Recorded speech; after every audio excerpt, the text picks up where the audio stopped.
stayed on board after completing Haunted Hayride, and I was interested in how this story took the franchise in a different direction, and we sort of flexed our muscles with 4 times as many actors and just as many more locations as we had last time.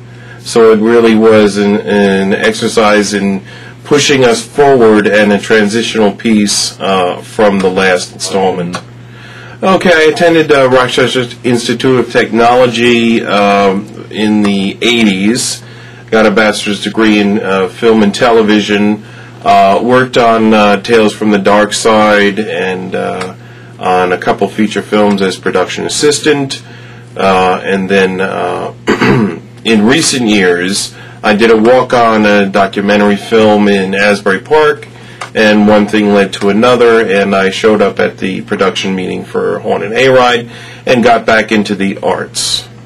I think it's very interesting because we look at the Jewish faith and how it is brought on to deal with a challenge that would be seemingly insurmountable, and bucks the trend that we've seen in horror, usually in the Catholic religion and their rituals. This time we see it from a different point of view, and we get a chance to see how a different set of values are brought to bear on a pretty basic and, shall we say, visceral challenge that most of us would not be ready to tackle, yet I was wholly inspired by the fact that here we have a rabbi who is the hero of our piece.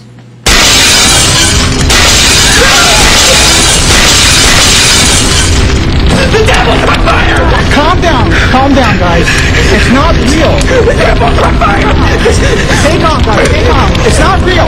It's not real. Satan is the prince of liars. It's not real.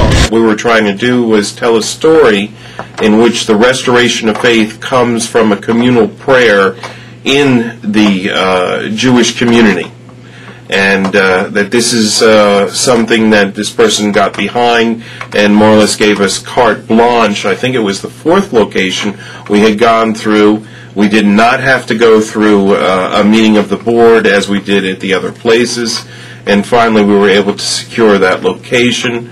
The other challenge was, of course, the hospital setting. I had notified a couple of real hospitals as our medical technical advisor had preferred to use a setting that was actually in use that had certain amenities that we could use. Our friend who helped us out on the film was able to ask his partner to get a rambling mansion over in Deal to serve as our main villain there, Hate's lair.